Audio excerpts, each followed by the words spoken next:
कि बाहर के पदार्थ मिले तो सुखी होंगे, इस भ्रांति से अनादिकाल गया है। शांतिनाथ कुंथुनाथ अरनाथ भगवान के पास क्या कमी थी? चक्रवर्ती तीर्थंकर और कामधीन तीन पदवी के धारक धूलधानी समझे उसको, कुछ सार नहीं है। और आत्मा उपादेय, अपनी निज आत्मा, उसकी प्रभुता, उसमें लीनता बढ़ाते बढ़ाते वहीं से मोक्ष चले गए।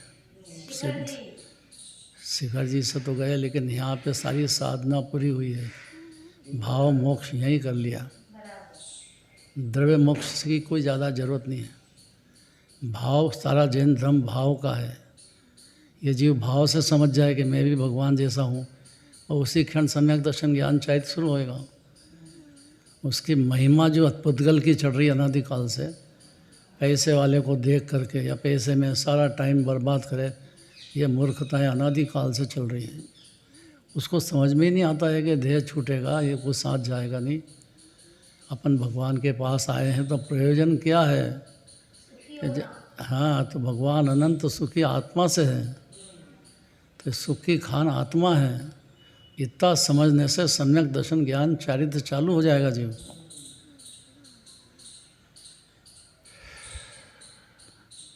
प्रभु वीतराग विज्ञान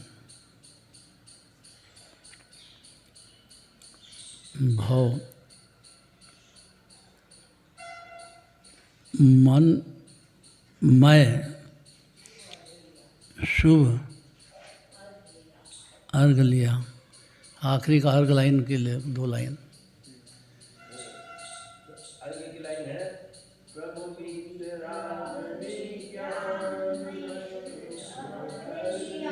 निज वेद पदनाथ निज से प्राप्त किया, हे शांति कुंज अरनाथ चरण चिरनायो, हे महामहिम निज भाव प्रभुता प्रगटाओ। ये नाम सुना कभी? वीतराग विज्ञान।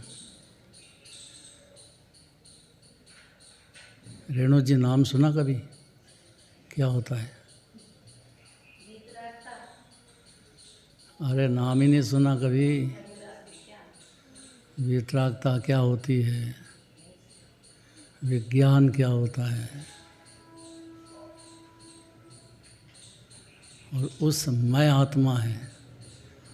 इसलिए बाहर का शांतिनाथ कुंथनाथ अरनाथ के जो वैभव था, तृण तुल्य त्याग करके जंगल में जाके आत्म ध्यान के बल पर केवल ज्ञान और मोक्ष प्राप्त किया है हस्तिनापुर में।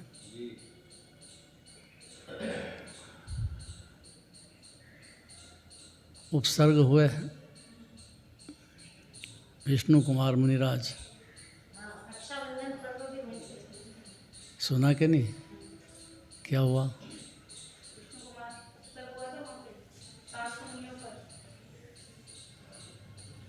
पूरा बोलो, अच्छा, डरो मत। हाँ, सासू जी नहीं है, सासू जी नहीं है यहाँ, सासू जी नहीं है, डरो मत। हाँ,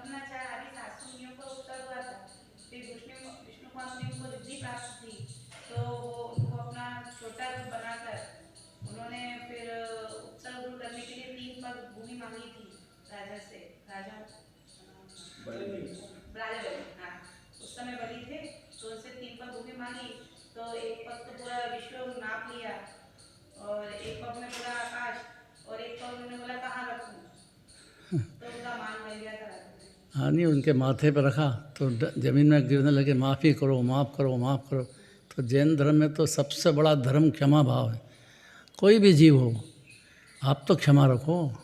आप क्यों जलते हो? मान महाविश्वरूप, ये मान टूटे तो ये बात समझ में आए।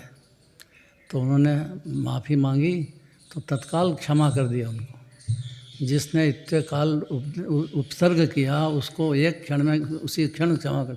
क्षमा मांग ली ना उसने, तो जीव है वो भी, इतना तो समझना चाहिए अपने को।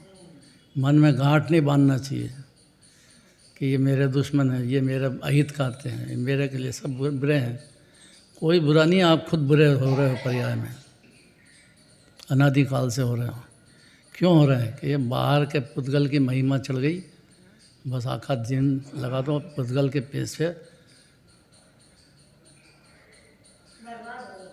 है, बर्बाद हो गया तो हो गया, लेकिन अब समझ जाए तो ही बहुत है। दिगंबर धर्म में वीतराग विज्ञान,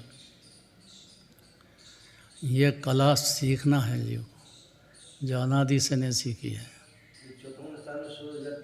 चौथे गुण स्थान में हो जाती है, वीतराग विज्ञान प्रकट हो जाता है, प्रकट हो जाता है। श्रद्धा अपेक्षा तो सिद्ध भगवान में और चौथे गुण स्थान में कोई अंतर ही नहीं है।